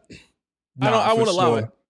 I won't allow it. You're an idiot if you say that after that verse. The thing that's crazy is that he turns it down for verse 2. He's completely calm. I'm like, why did you continue that? Like, you could have just ended this song. This could have been an interlude at this point, bro. It was just one verse, but the second verse actually has a good tune. How a lot of dirty sodas and bad bitches put some rose on some gold, trying to overdose, made a hoe eat a hoe because she a broke hoe. Got a check on me, nigga. That's a fofo. My Cuban link's bigger than a Wu-Tang. Little nigga take the head off for a new chain. More New York. He loves New York, bro. He loves it. But New York loves this song. Yeah, exactly. New York loves this song too. Yep. That's another song they called on from New York. I sent my side bitch out to St. Bart's. I ride around town with an AR. Freak hoes. Lay it down, niggas kicking in your front door. Come on, man. Wall shattering record. I love this fucking album. Next song. No skips yet, but we get to I was guessing. Whoa, hold on. I was guessing, but I'm not right. I think we missed one. There's no way we're at Blow a Bag yet. We got we got rotation. We got rotation. We got rotation. Yep, we gotta get a rotation. I'm like, no way we're at Blow a Bag yet. The riskiest song on the album, probably. Oh no, we're gonna get to that line. Don't worry. Let's just get to the line right now. Well, let's start off with the hook. I'm saying it's risky because the scenario of smashing a shorty with your jeans on, I'm good. He got somewhere to go. But you got your pistol in your pocket too. Oh yeah, yeah. I know you got at least one in it. I wouldn't expect him to ride around and be like, oh shit. He don't got one in the head cocked though. So I would expect Future to have one in it. How big are the jeans? Forget the jeans. How big is the fucking car he's in? He's acting like he was on a Sam's Club trip buying all the sodas at the gas station. You know what I'm saying? Like, you fit all those cases of fucking Sprite in the fucking truck in? Like, what are we talking about? It was knee highs. Plus, he had knee highs. It was all knee highs, orange and grapes. You know what I mean? Yeah, into Tahitian treats, bro. So you're clearing out the Wawa, and we have a very important question: how big were your jeans in 2015? Yeah, how big were they? The pistol. No, how big were your jeans? My shits was skinny as fuck. Skinny jeans 2015. Yeah, I think I'm skinnies. I think I'm skinnies in 2015. They were skinny as hell back then. What do you mean? So I don't know what gun he has on him. It's probably hanging off the skinnies. Yeah, he was wearing skinny jeans. Fuck that. Future was wearing skinny jeans. Yeah, too risky. Niggas don't remember skinny jean Future era, bro. He be in them big ass pants now, but he was in the skinny jeans back in the day, bro. With the damn spiked with the spiked Louboutins or whatever they were. Yeah, those ugly ass shits and the Balenciagas on and shit. Yeah, the Balenciagas. That's Future loved the spikes. He talked about the spikes all the time in 2013, bro. He loved them shits. Now, another really good first verse that I ended up. It might not be one of the best verses on the album, but I liked his flow on it. It was paranoid, pulling the garage, one in the head. I'm on hydroponic, nigga, full of bars in that red. I'm on camouflage, nigga. I fell in love with this bread. I don't ordinary type of nigga. I don't beg. But I keep that tool on me everywhere. Spent a couple mil on my bitch last year. Come on, man. I think, but I remember this verse more for Future's just unprompted F-bomb. Oh, in the second verse. Out of nowhere. Absolutely. Why would the moves? Why was he threatening? Why were those? You're vibing throughout the album, right? You're like, yeah. Yeah, I fell asleep with that paper. Bro, I can't tell you about no capers. I just took the middleman off. I go Corleone about the check. You're like, okay. I was getting done with a tech. I said, word. Bitch, you ain't gonna get no extra points pulling no. Like, what? Moves? You're vibing whole album. Yeah, you look up like, what is nigga to say? Whole album, he's vibing. That's almost as random as remember on I'm So Groovy, when he talks about grab the pussy like Donald. Grab on a pussy like Donald. No, that's not I'm So Groovy. That's not I'm So Groovy. That's either way it goes. Or no. It's High Demand. It's High Demand. When he says grab on a pussy like Donald, I'm like, bro, classic. High Demand. That is classic. That is another Thai classic. Yeah. But it's like he says that it's so random. It's like, bro, come on, we're not over it yet. Like we're literally not over it yet. Like you cannot bring that up yet, bro. Like we're not over it. Too fresh. This is America's biggest L before 2024, and you're still talking about this shit. Can bro. I see what it says on Genius for this? Future is likely criticizing a woman who has turned him down due to being a lesbian, albeit in crude terms. That's not what that means. It's unbelievable to Future that a woman could not be attracted to the wizard. That's not. Why does this have plus 12 thumbs that up? Annotation. Let's go ahead and remove that. Can I hit a thumbs down on? Let's get a mod off that. That don't actually need an annotation at all because you know exactly what the fuck that means. That's so strange. But then followed up with, I just called my contractor, told him build another pool. I don't know if that's duality of man. It is duality of man. The other crazy cat was, bitch, I'm getting the same money as Cam Newton. Yeah. Same hats. Okay, same hats. Maybe, same money, but not same money. No. Now he's getting more money than Cam Newton. Right. For sure. Right. Not the same, probably more, but yeah, it definitely wasn't that back then. Ask me how I feel to be a millionaire. Next song we got to get to, I think it's Blow It Back, right? Nope, we had Slave Master, a song that he greenest chorus in this whole album, and we're coming off of that line into this song, greenest chorus, greenest outro, greenest name, and biggest changes. This has probably the biggest changes of any song on the album. They removed the Young Metro tags. I noticed that immediately. Future's voice has changed. The voice is actually heavily auto-tuned and it's actually more gravelly on the original version. So I actually don't like the way that he delivers the verses on this because it sounded scary to me. And the shit just sounds like a regular Future song. Like they wanted this, there was a feel about it. And I wonder who changed it. I guess they were like, I guess you're popping now. I guess, we don't want it to sound like a mixtape. It was announced like one. So ultimately, yeah, it's going to have producer drops on it, but I don't know. I don't like this version of Slave Master. This is my favorite. This is my favorite song on the album, though. On the entire album, yeah, this is my favorite song. I just hate I wonder what made them think that removing the producer tags makes this feel more of an album because we already covered Freako. They removed This Beat Is So Metro off of Freako. Rotation, they took off the South Side in the very, very beginning, and that also had a Young Metro like right around the last chorus. Yep. And now we have Young Metro removed from Slave Master. We're going to have more changes that we're going to talk about as well. And what's crazy is that the Young Metro tag on this, it hits right before the chorus does. Yeah, they're very intentful. Yeah, they're very intentful of where they land, and it sucks, man. I don't like that they did that, but again, what saves this and keeps it as my favorite song on the album, the beat is fucking insane. This beat is so crazy.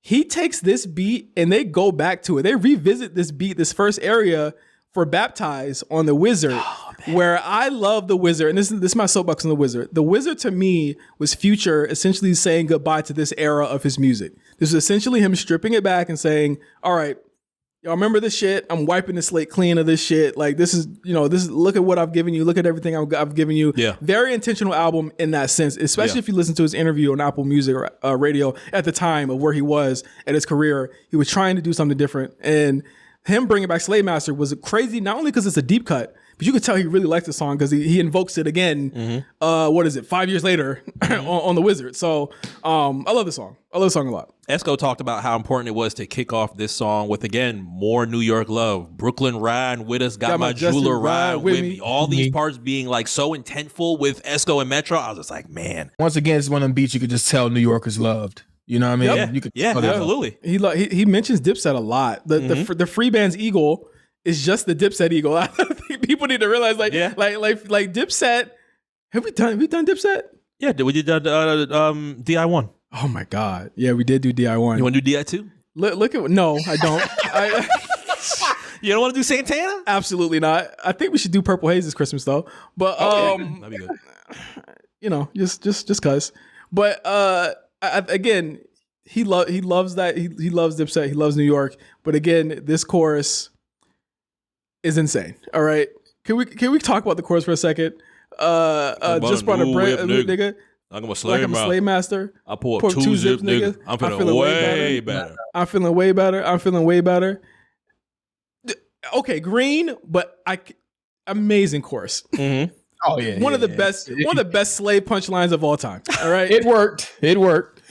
And now, if you're not black and you're rapping this, I'm gonna get your ass. Oh man, imagine you're the white guy at the Future show yelling "slave master." Oh, they'll probably say it. They're cool with it.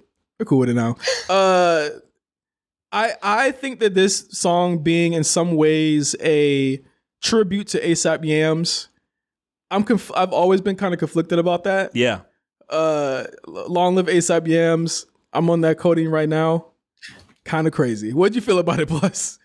It's like, I don't know, long live Tupac. I'm at the light right now. I don't know. Like, long live.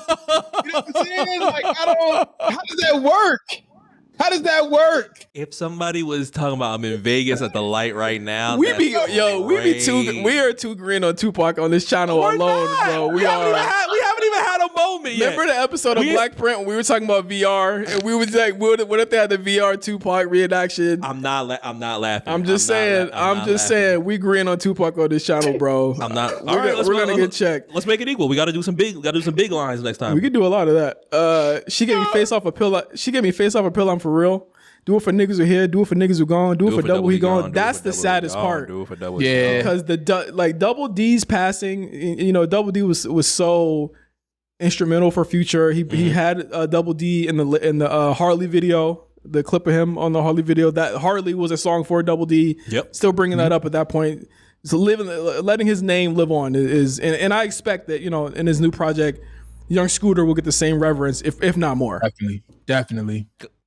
Got some VBs on my middle finger. Fuck you, pussy niggas. All you niggas get that middle finger.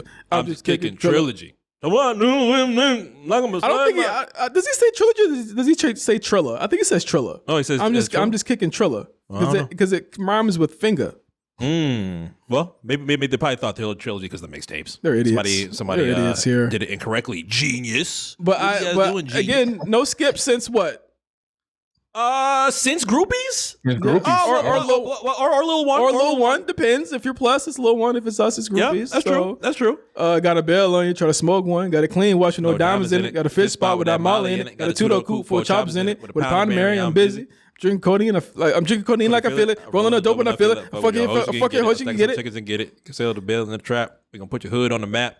Showing them bitches you care, showing them bitches you real. That's why they watching, they imitate me. This gold AP got them fascinated. Ain't no fabrication, I'm on medication. Cough syrup, I'm infatuated. Got your old girl, she infatuated. Call me right now if you need me. Try to be there if you need me. Try to be there if you need me. Keep my word on everything. Put some caffeine in another ring. I disguise pain when I make it rain. When I hit the club and I make it rain. When I pulled up, you know how I came. I disguise pain when I make it rain. And that's why we listen to Future. And you know what? Think about it. Very few and far between A+ that he goes there anymore, and that's all. I'm gonna leave it at that. Mm-hmm. Next song, and that's my point. It's like he's zeroed in so much on this toxic part of his character that he cuts out all the other honesty and the reflection away from that.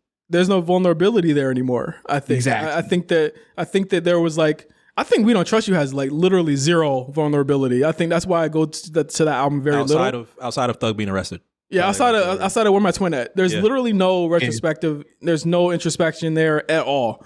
I think he's missed that. And again, I said this earlier, for better or for worse, this is where the meme started, the toxicity memes. I think it was great for his career. It's great for his brand. But I think as far as the artistry, at a certain point, he can't let go of it, because if he does, I think he's afraid of another honest moment happening, and that's just my thought. Is if he goes away from it, he's afraid of it. You know what I mean? I think that's why also We Still Don't Trust You probably didn't do as well, because people don't really want that from him. You know what I mean? They don't expect that, and we like that. That's my favorite cadence of Future. But you know, that is what it is. So Blow It Bag was actually like the actual first single for this album. This actually had changes as well. They removed the tags, of course. They raised the melody as well on this. And then they also added another fucking pause in the first fucking minute of the song, which I fucking hate. I don't know why they did this, but overall it's mastered better. So like I'll say like a win's a win, whatever. But Blow It Bag is one of my favorite songs. Has a really funny video. It's just him by a car with the hat on. Then he dabs, because remember dabbing was a thing. He dabs in the video. I blow it back today. I think for this one, I like the second verse better than the first verse. Yes, the second verse is better than the first verse for sure. Second verse is the second verse is intentful. You know, like it's just great because it's also like, wow, I can't believe I'm fucking here. You know what I'm saying? Like I can't believe I did this. You know what I mean? It's like he's talking about running it up with the same people he's been with.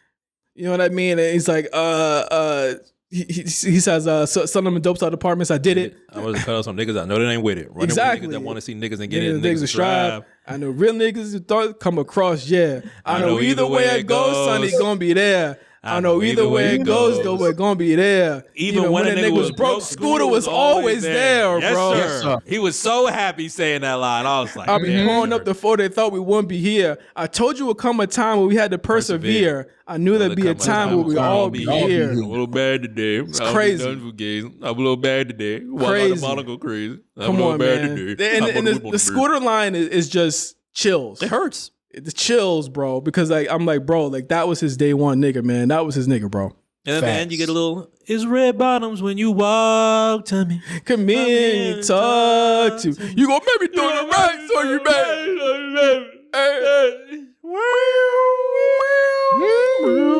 This might be my, it's either between this record or another record. This might be my favorite record on DS2. Fair enough. It's in my top 3. Blow Bag was great. Now we get to some memory, some parts of Zaytoven. This is a good old Zaytoven bop right here, and everybody knows I'm a Zaytovenologist, so I love this. Yeah, them alien synths. Yeah, I want it. Yeah. The shit getting colossal. Let's get it, ho. Hummers on hummers and numbers on llamas on llamas. Get bills by the bundle. This, I'm gonna be real, man. Skipper. Oh, is this the skip? Is this was the wow? I did not. That might as well have been. Is he the third man? Is he the third man? That was the third man. Right. But I didn't know. I did not know. I didn't know we were walking down Colossal just now. I didn't know. Yeah, exactly. Sorry. You know, I didn't know. So this is sorry. What is he talking about? I lulled you niggas in. Sorry. Wow. It was this one. I skip this one every time, man. Wow. Okay. I appreciate that this is what they did to slow the album down, but A+ knows this. I've never been a huge Zaytoven fan, bro. I've just never been a huge Zaytoven fan. I just the production just not for me. Even during that big Gucci run? The thing that got me on the Gucci run wasn't Zaytoven beats though, bro. Like, who was it? The movie is where I came in on Gucci. That was Drummer Boy. That was a mix. Yeah, Drummer Boy. And that's Mike Will on there too. You know, Mike Will. All of them. That's my favorite Gucci. Zaytoven Gucci's never been my favorite Gucci. Yeah, it does come with errors. It does come with errors. For those that were like 05, 07, I guess it would be more Zaytoven. Zay tiggied out. Yeah, that's Zaytoven. Yeah, exactly. Yeah. I mean, other than he did first day out, probably obviously love that. I mean, that's sacrilegious to not love First Day Out. Like that's one of the best beats I think he's ever done. But as far as Zaytoven, I'm not the hugest fan. I'm sorry. Isn't it crazy how many eras you got? The Zaytoven era, then you got the Drummer Boy type of era. Then you start getting his 808 Mafia. Then you get his Honorable C Note. We haven't done Gucci at all. Yeah. No. What one would we do though? Trap House turned 20. Not State versus Roderick Davis. I'll tell you that much. Oh, we can't do State versus Roderick Davis? There's no album really. I mean, unless you're gonna say Hard to Kill, it's gotta be a mixtape, I would do Chicken Talk with the movie. You know what I mean? Because those are like seminal projects. You know, it's the movie. It's where I came in on. It's the, like you said, it's the seminal project for Gucci Mane. It's that one for him. So I'd probably say movie, but Colossal it's cool. It's just cool to me. Do you like how I feel like this one, the flow on the first verse, I think is something that has lived throughout the decade. Like you hear this flow in 2025.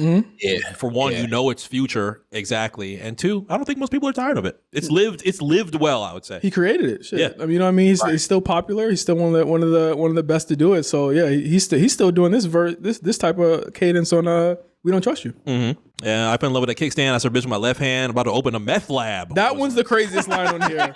the meth lab. I'm like, did you record this last when you just ran out of every drug related thing that you could talk about? Like a meth lab is Walter White, nigga. Breaking Bad had ended 2 years before this, I think. Around the time, like 2013. Is it 2 years before this? Yeah. Better Call Saul was in his first season when this came out, so probably when this was. That's crazy, man. Make sure to end it. I seen that money make a bitch evil. Dun, dun, dun, dun. And then we get to is it Rich Sex next? Yes. I'm gonna tell you what, brother. Another skipper. Oh, you're tripping. I ain't mad at that. I ain't mad at that. I ain't gonna lie. I don't love Rich Sex. I don't love Rich Sex. I thought the video was hilarious because he had Black China in the pantheon of future love songs. And to be clear, this album has very little love songs on it. Definitely. Very little. It's this and that's it. Mm-hmm. Very little love songs. He would rectify that in albums to come, but like very little like love songs on this shit at all. And that's what people really loved him for. And I think that in terms of like if you compare this to Turn on the Lights, Mark, compare this to fucking what's the other one? Never End. Never End. This ain't up there. There's no love here. There's no love here. Exactly. Compared to I Won, compared to Throwaway, compared to I Won's a good one. I Won's a good one. You know what I'm saying? Like it's just not up there for me. It's not my favorite. No. Like, what was the change on Rich Sex? Added a bit more reverb to Future's voice, slightly better mixing. Click sound that comes in at 2 minutes seems to be less obvious. I didn't notice that. It's like a background sound that plays throughout it. It was very loud in the original version. I remember I listen to this album every single day. So I remember like when I heard these changes, I was like, yo, they hit a patch note on this shit. They hit a Kanye V1, V2 on DS2. That's crazy. Yeah. I hated it. I'm gonna keep pimping on some rich shit though. We could do the show on a jet lift, fucking in the air on a jet, bitch. That feels uncomfortable. Then again, I've never had. I'm not in the Mile High Club. How would you know? I'm not in the Mile High Club, so I wouldn't know. On a jet, that don't mean it. I mean nobody else is on there. Does it count if it's on a jet, or is Mile High Club only a plane? Mile High Club counts if you're miles high. And miles high, right? I'm about to say it doesn't only count. Like, oh, you did it the cheap way. Private jet. A jet certainly wouldn't be the cheap way, Mark. I don't know what you're saying, yo, bro. You cheating, bro. Jet. Anybody could have sex on that. You got to do it on the cheap plane, way is doing it in the fucking airplane bathroom, bro. Like, I was about to say that would be the cheap way is the Frontier or Spirit bathroom. Yeah, what do you mean? The jet is the Rich Sex way to do it. Man, a jet cheating, exactly. Bro. Anybody could do it. No one would ever say the jet is cheating, Mark. Like, because how many niggas can get in a private jet? I've never been in a private jet before. We can do the helicopter cruise in Las Vegas. $100,000 for a watch count fanny. Kiss on a nigga with the chains on glisten. Fuck so good, got both those dizzy. Do a low key profile, get busy. Do a low key profile, getting busy. Got an automobile on fleek. I'm a number one freak in the sheets. And all she wants is a D for me to keep his eyes on me. Best part. I just want a little bit of old Future in there. You just need the crooning. You just need the crooning Future in there real quick. This could have been a bonus track. Next song. Yeah. Let's see. I love this song. This is kind of the official kind of end of the album too. I think this is when the bonus tracks start kicking in.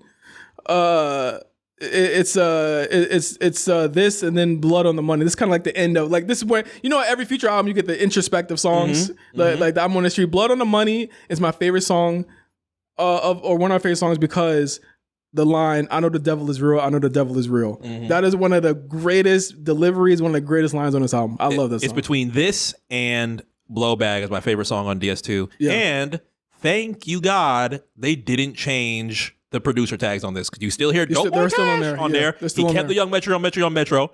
Obviously, it's Metro, Zaytoven, and Cassius J that all did an amazing job here on Blood on the Money. I bet you that they lost the stems, and that's why they couldn't change it. Yeah, whoever threw them stems away was like, nah, we ain't changing this. Yeah, I bet you they lost the stems. They probably lost the stems. This is the song where he said, I keep that dog food like I'm Rollo, right? Rollo, yep. Classic line. They walk up on you, give it to you see your friends, nigga. Your Metro. We've been at the laundromat all day. We've been washing money all day. I heard the police looking for me because I got the hood high. We've been at the laundromat all day. That piano just keeps going. They got blood on that money. Cassius J is an infamous Zaytoven impersonator, right? He produced Bankroll Fresh Hot Boy too, I believe. He produced a lot of songs around this time. He would do like the Zaytoven-esque songs for Bankrolls. He was like an impersonator. Almost impersonator is kind of mean. Yeah, it has a negative connotation, but he's influenced from. Yeah, he's influenced. Yeah. By that time, 2015, Zaytoven's been here 8 years, maybe even 10. Oh my God, Bankrolls mixtape came out in 2015 too. Yep. Damn, Hot Boy 2 should be turning 10. How could 2015 not be one of the greatest years in rap? That is true. Wow. That is true. Just saying. That is true. I got blood on that money and I still count it. I got blood on that money and I still count it. I can't help the way I'm raised up. That he's the pig I try to give it up. I can't give it up. The way that he sounds so exasperated. I can't give it up. Yeah, I can't give it up. Forget it. Sorry, guys. Again, not much like to say here. I think again it goes into again the introspective Future. He's always gonna hit because he knows when to put these songs on the album. They're always gonna be at the end, the very end. I think he does it the best, in my opinion, on Future and on The Wizard. Those are like my two favorites. Feds to the Sweep is kind of crazy. Feds to the Sweep and Tricks on Me is kind of like. Man, this is a peak Future right here. But this is a really good outro to put next to him too, though. I'm liking the Future outro. What was Honest's outro? It was fucking wasn't Side Effects. How could I not? I want to say how could I not, but that was bonus, or I can't remember. Yeah, that was bonus. Yeah, it was bonus. What's like the was it Side Effects? No, it was right. Was it IBU? Nah, it wasn't IBU. We gotta take a look at that. But Future outros. Forever Ever would be a Future outro. Coding Crazy's obviously a Future out. Damn. Coding Crazy. No, that's not it. Coding Crazy, Forever Ever, 56 Nights, the title track. 56 Nights, the title. Amazing. Oh my God. Amazing. Welcome to Vintage Kodak. It's I'll Be Yours. It's I'll Be Yours? Yeah, it is I'll Be Yours. I'll Be Yours. Okay. But that was his like, I'm sealed now. Yeah, you know what I'm saying? Future album. I'm sealed now. Yeah. It's okay. But again, he's always gonna hit with these. This is one of my favorite tracks on the album, of course. Blood on the Money. Not a skipper. I hang with all the killers and the robbers. I pull me up some drinks, say fuck my problems. Hood they treat me like I'm El Chapo. Like Plus said, I keep that dog food like I'm Rollo. Rollo free. I had the Warren and Clayco and beat the case. Man, I'm fresh as hell, bitch. Easter Day. Come on, man. Is that the part that they changed when they dropped the beat? Oh my God, yeah. Or was that always dropped? That was always there. That was always there. Oh yeah, they didn't change much on Blood on the Money. That was always there. Yeah. Oh my ghetto taxes, I'm above average. I've been so in tune, man. I've been so ambitious. Grab another Phantom, let me fill it up. They ain't made a channel, you ain't built like us. Come on, man. Better out is fucking with my nigga Ty. It's Black Amigo gang till a nigga die. Feel like I'm walking through hell. Swear to God, I'll never tell. But we know that because you said you lie on your oath. Trying to give a nigga the chair. I tell my mama wish me well. Come on, man. I don't know money and I still count it. I know the devil is real. I take a dose of the pills and I get real low in the field. I fly to LA today. I live so high in the hills. I was the men's with Goonies. Yeah. I was the bitch with the Goonies. Yeah. I was the Mega and Ball Harbor. Niggas in Simple, we got them. I was the pack out of Paris. Yeah. Me and that money got married. Yeah. Me and the Molly got married. Me and the Molly got married is crazy. I wonder who came to that ceremony. Quite expensive. Next song. We're wrapping it up here. What do we say with the last? I loved, before you get to Blood on the Money, last line I loved. You see how things change? I came from cocaine. I love that part. Yeah. But that's a very goody. I'm being honorable. That's a very Goody Mob ass line too, though. Yeah. This song invokes memories of like Goody Mob. Yep. This whole song for sure. And now, technically, we're at the end of the album, but now we have to give our nods to 56 Nights. Yeah, one thing they did really cool in this album is they did a nod to all of the 3-peat mixtapes. So they took the biggest songs from the 3 tapes and put them on this project. So the first one is Trap Niggas from 56 Nights. Yep. We didn't cover 56 Nights, but this is one of the, I would say this is like the standout song from there. Like Trap Niggas, again, New York niggas loved this song so much. Yeah, I don't count it as being like my favorite. If the bonus is counted, Trap Niggas would be my by far favorite song on DS2. Yeah. But I don't count it because it's a bonus. But Trap Niggas, I've said it before when I heard 56 Nights for the first time and it had the Baby Boy intro on it. I'm like, come on, let's pray. They should have picked. Never. I would have loved them to pick Never Gonna Lose. I would have loved them to pick Never Gonna Lose as the bonus. Yeah, Never Gonna Lose. Classic. He's spitting on that shit. Yeah, Come on, man. Trap niggas, I've seen it turn out many different kickbacks, clubs, just anything visible. I think it's one of the most important songs in his catalog. Yep. And I think we've said just about everything that we can say in regards to Trap niggas, honestly. Great bonus track. Then the Percocet and Stripper joint. TikTok classic. Was a bonus track that was not on any other tapes, but I guess just didn't fit anywhere else. I'll give it grace because it's a bonus, but I skip it. It's so weird. It's honestly so weird. Really? That's controversial. I don't really like Percocet and Stripper Joint. I feel like the youngins like Percocet and Stripper Joint a lot more than I think our age. It's a moody song. He comes off it kind of different too. It's just, I don't have to listen to it when I listen to this album. I like the I'm mad Zoo that I got this bad thing I recruited. I like that for like the way he's rapping, but again, it's very Goody Mob, Dungeon Family for influence. Sure. The way that he's coming off, I think it's a cool song. But if they really wanted to do that, they could have swapped this for Rich Sax, and I probably would have had a lot more reverence for it because it just comes out. It comes on this album so late. So that's my reasoning for that. So that's Percocet Stripper Joint. And then we had Real Sisters, which was probably the biggest hit from Beast Mode. From Beast Mode. Yeah. This is a great Zaytoven Tiggy Bop. I'll give Zaytoven this one. Love this fucking song. See you again, thought I'm trying to pull up with you. Well, that's your best friend, I'm trying to fuck it with you. First met the bitches, said they real sisters. I don't give a fuck if they was real sisters. Fuck around me, try to dodge bullets. Serve a pack of chickens in a Dodge Hemi. Fuck around me, try to dodge bullets. I swear. Fuck around me for twin sisters. Shit, whipping up a key, trying to dodge prison. Trapping in the street with some Margellas. Paying to fees with that Godzilla. Set a hair on the trap with a dog nigga.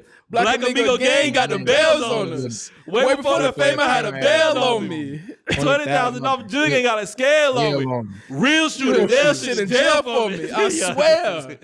Did he say kill the judge? Yeah, kill the judge, nigga, before they tell on me. What? Fuck a plug, nigga, I'm trying to take some. Here's the thing. What's killing a judge gonna do? I mean, that's more charges. Just replace him. They'll just replace him. You killed a jury. That could be shook. Hung jury, you're good. Right. And fuck a plug, nigga, I'm trying to take some. Finesse him out the cash said he raped some. Finesse him out the cash said he raped something is I forgot about that line. Insanity. That is another one of those. Another one of those F move lines that we put in there, where it's like, what the hell are you talking about? I'm a little Mexico in the real. We about to take some. A check. Come on, man. Look, Real Sisters is a bop. Yes. But and again, like Beast Mode didn't have Layup. I did hear Layup in the clubs in Richmond. I did hear that. Yeah. But it didn't have like that. Yeah, it didn't have that reach outside of the South. And I think it might have been It might have been a little tougher to find. That was a core tape. It didn't really have it. It didn't have as much mass appeal as Monster or 56 Nights, in my opinion. Absolutely, it was definitely for us for sure. But then we get to Know the Meaning, which I feel like should have made the album. Yeah, sure. I agree. That could have been a closer. It could have been. Yeah, Know the Meaning should have closed the album. It's him talking about all of the situations and all of the setbacks that led to DS2 being made. I would imagine DS2 sounds a lot different if Esco doesn't get detained in Dubai. I'm quite sure. Absolutely. And what would y'all do one day if somebody found that hard drive with all of those songs? Yeah. These days, that just gets thrown up on a mega link. 200 gigs fly up, and then people take what they want from it. I would love it to have more of an official release than it just being, hey guys, because that's what happens a lot with Kanye stuff. Some people just be like, hey guys, I found some random folder from 2009. There's like 40 gigs of Kanye music in here. And then people rip it open, take what they want. Then producers take what they want and be like, well, here's how I would have done it. Yeah. And then they do their beat. And they're like, all right, we're just going to upload compilation after compilation after compilation after compilation. Future doesn't really have that. So for this to be like the biggest, I guess, data dump or leak that would come from that, I would hope that it would be more official than. But those songs are probably not done, Mark. That's why you couldn't do that. Yeah, they're probably unfinished. They're probably not done. And this is hypothetical. Like if they're not done, he can't go back with how he sounds today and finish them. Yeah. like realistically, he's just not in that space anymore. Yeah. Vocally either. Like I think Future now on this album actually it's funny. He sounds a lot different than he does today. Like the smoking and all the drugs he does have really graveled his voice and leveled it out to a point where it's like it's still recognizable, but it's way more gravelly than it is here. He actually sounds hella young on this album. But Know the Meaning. Great storytelling record. He doesn't do this very often. I would say he doesn't do it ever anymore, but very rare to see him do that. And I would say that if anything, if any of the bonus tracks that you have to hear, Know the Meaning is the one. I wouldn't skip this one at all. For sure. And then we get to Fuck Up Some Commas, which could have made the album. I'm not going to lie. It really could have made the album. For sure, big single. They put money behind it. They put a lot of money behind it. It could have made the album still. It would have ran the streams up a little bit too. I want to say, is this one of the first streaming jigs? It really is one of the first streaming jigs. It really is. Like, cause Commas, it had a home on Monster, and then they put it on here and took it off Monster on streaming. So like it didn't really have a home anymore. So and the album ends off of this, and it ends with the biggest hit that he had from all three tapes. Which is Fuck Up Some Commas. It got a video and everything, a major money video and everything. And again, what more needs to be said about this that hasn't been said already? It's Future's biggest song. It's one of his best songs.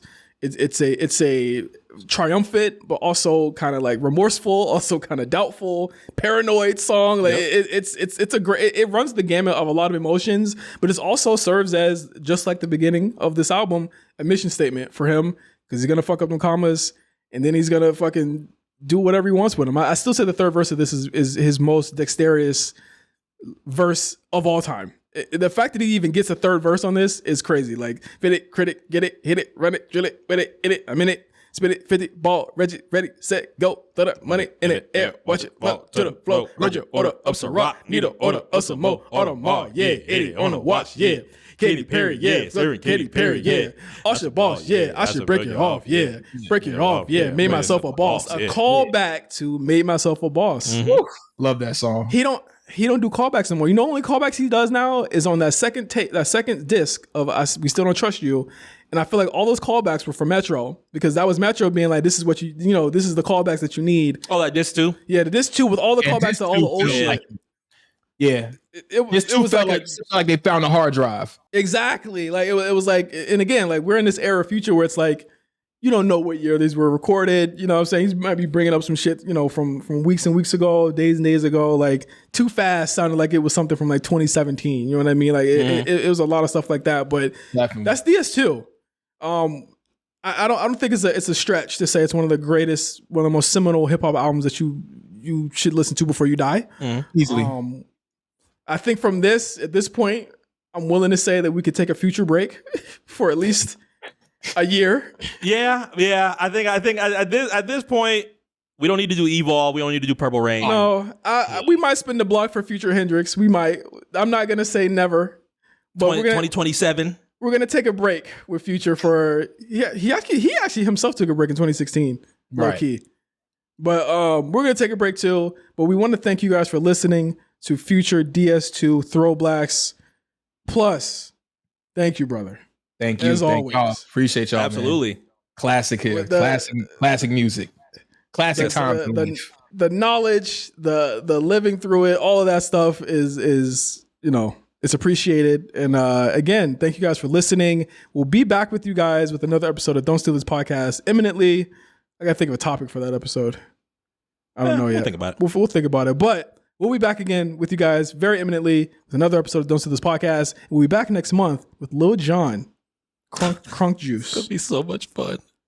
We're gonna have to break out the gas can. I'm gonna have the gas can. You gonna have the gas can? Yeah. All right, fuck it. You gonna have put crunk juice in it? Yeah, we'll put some crunk juice in that shit. We're gonna do crunk juice next month on THROWBLKS. It's gonna be a doozy. We're going back to 2004, so get ready for that. For Mark, I'm J5. Until next time, pals. Peace.